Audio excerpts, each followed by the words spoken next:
एक बार बड़े प्रेम के संग और उत्साह के संग, आगे तो मुझे कुछ कहने की जरूरत नहीं है क्योंकि सभी ने बता दिया है कि जयकारा कैसे लगाया जाता है। तो सभी लोग दोनों हाथ ऊपर करके और मुट्ठियां बांध के सभी लोग बोलेंगे मेरे संग तेजी से।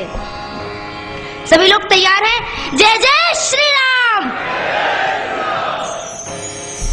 अभी आवाज नहीं आई आपकी।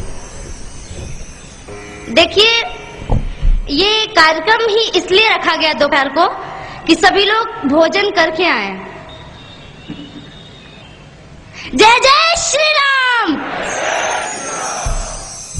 इतनी आवाज नहीं आ जानी चाहिए, पूरे छिंदवाड़ा में गूंजनी चाहिए।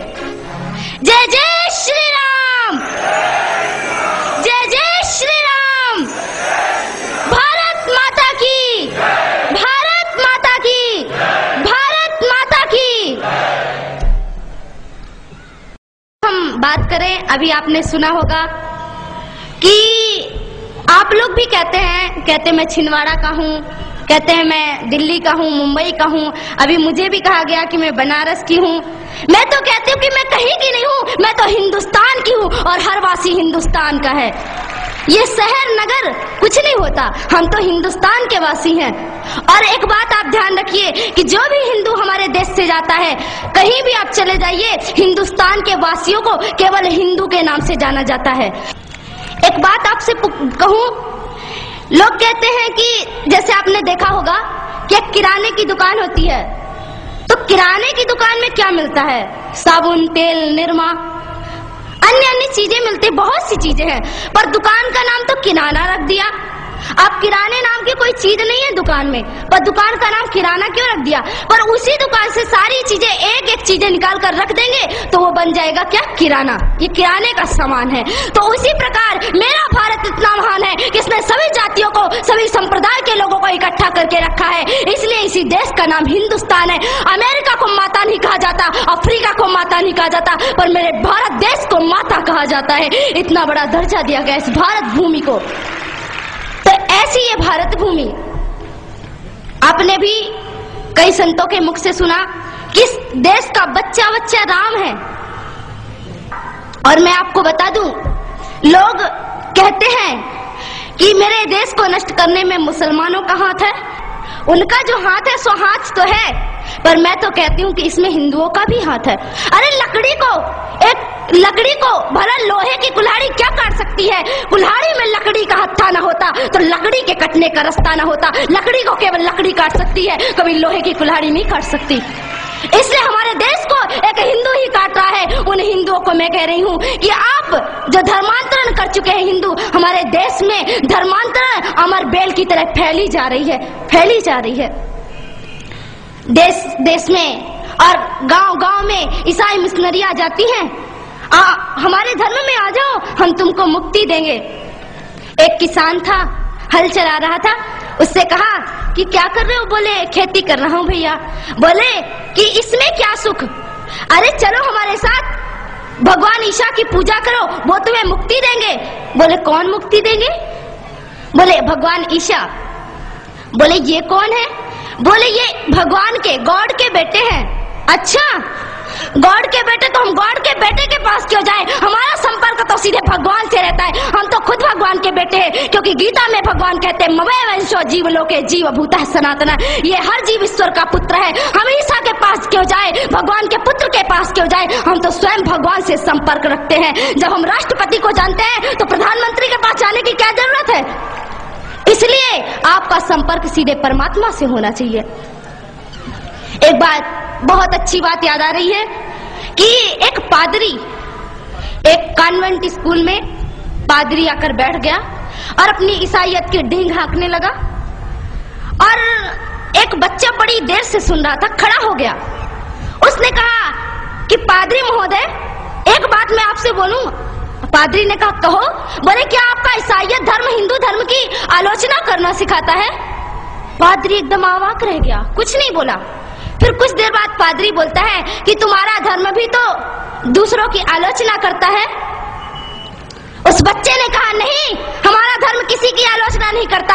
हमारे धर्म में तो कहा गया कि नहीं ज्ञानेन सदृशम पवित्रम ही विद्यते, ज्ञान के समान पवित्र कोई वस्तु नहीं है। और हमारा धर्म किसी की आलोचना नहीं करता, हमारा धर्म तो सबकी शुभकामना करता है। हमारे धर्म में तो कहा गया है कि सर्वे भवन्तु सुखिनः, सर्वे सन्तु निरामया, सर्वे भद्राणि पश्यन्तु, मां कश्चित् दुःख भाग् भवेत्। यहाँ भारत के कल्याण की बात नहीं कही गई, कहा सर्वे भवन्तु सुखिनः, सारा संसार सुखी हो, केवल हिंदुओं को सुखी रहने के लिए नहीं कहा।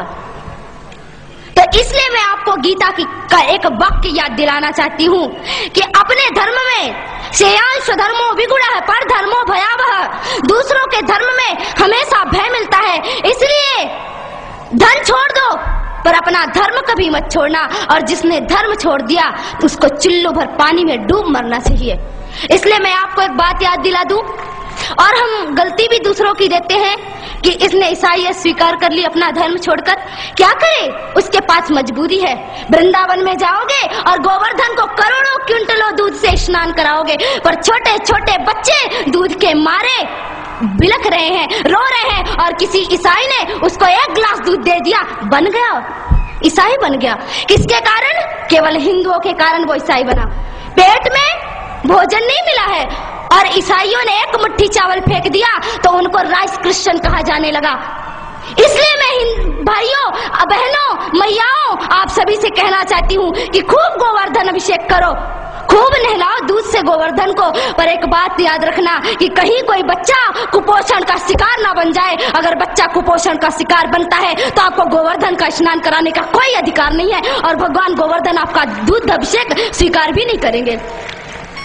इसलिए पहले आप इस देश में, और मैं उन भाइयों को भी कहना चाहूंगी कि जिन्होंने ईसाईयत धर्म स्वीकार कर लिया है, तो उसमें गलती किसकी है? स्वार्थ सिद्धि के लिए राष्ट्र का सारा रक्त निचोड़ लिया, अपनी माटी अपने ही पुरखों से नाता तोड़ लिया। औरंगजेब की कट्टरता ने बुरी तरह से काटा था, जजिया के जाजम ने आंगन टुकड़े टुकड़े बांटा था।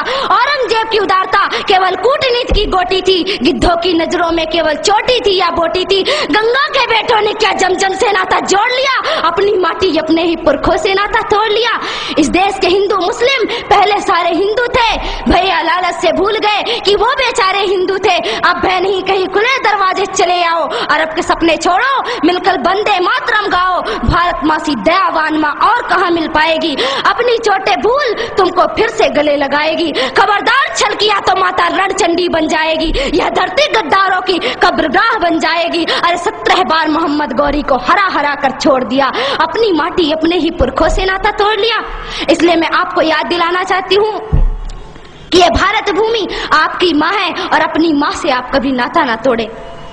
और आज मैं खास तौर से अपनी मैयाओं से बात करने के लिए आई हूँ कि इस देश में यह भारत विश्व गुरु के पद पर प्रतिष्ठित था केवल मैयाओं के बल पर, और आगे भी विश्व गुरु बन सकता है केवल इन माताओं के बल पर। मैयाएं, आप तैयार हो जाइए, क्योंकि हमारे देश में नारी को कभी पैरों की जूती नहीं समझा गया, नारी को कभी भोग्या की दृष्टि से नहीं देखा गया। इस देश में नारी इतनी महान है कि नारी के बारे में वर्णन नहीं कर सकते।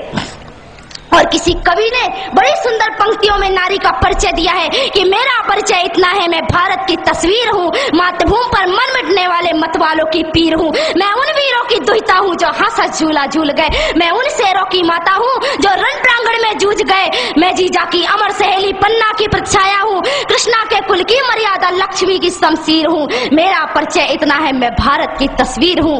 कालिदास का अमर काव्य मैं तुलसी की हूँ रामायण, मैं अमर बोल हूँ श्री गीता के जो घर घर होता पारायण। मैं भूषण की शिवा पावनी आल्हा की हुंकार हूँ, सूरदास के मधुर गीत में मीरा का एक तारा हूँ। मैं वरदाई की अमर कथा में रण गर्जन गंभीर हूँ। मेरा परिचय इतना है, मैं भारत की तस्वीर हूँ। इसलिए याद कर लीजिए मैया, आप भारत की शान हैं और आप ही भारत को विश्व गुरु बना सकती हैं। कर देती ऐसी ऐसी देश में हमारी मैयाएं हुई हैं, ऐसी ऐसी मातृ शक्ति हुई है जिसके कारण ये भारत भूमि महान बन चुकी है। और एक बात बताऊं, जिस राम की आज आप पूजा करते हैं ना, आज अगर कौशल्या नहीं होती तो आज वो राम भी नहीं होता, और आज वो यशोदा नहीं होती तो आज वो कृष्ण भी नहीं होता। इसलिए यशोदा की वजह से और कौशल्या की वजह से कृष्ण का नाम आज आप सभी लोगों के मुख पे है। इसलिए मैं आप लोगों को बताना चाहती हूँ, और कई लोग कहते हैं कि स्त्री को पर्दे के अंदर रखना चाहिए। कहाँ पर्दे के अंदर रखना चाहिए? आपने रामायण में कभी पढ़ा है कि माता सीता ने कभी दशरथ जी को घूंघट डाला हो? स्त्री को कभी पर्दे के अंदर नहीं रखा गया। अगर स्त्री पर्दे के अंदर रहती तो दशरथ के साथ रण मैदान में कैकेयी कभी दिखाई नहीं देती, ज्ञान के मैदान में यज्ञवालक को ललकारती हुई गार्गी कभी दिखाई नहीं देती, और रण के क्षेत्र में रानी लक्ष्मीबाई कभी दिखाई नहीं देती। स्त्री को कभी पर्दे के अंदर नहीं रखा गया।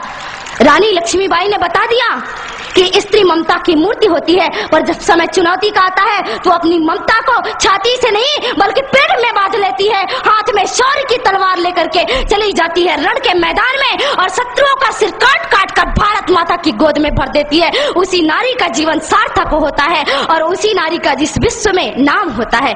इसलिए मैयाओं, अपनी कमर कस लो, इस देश में सभी को तैयार होने की जरूरत है।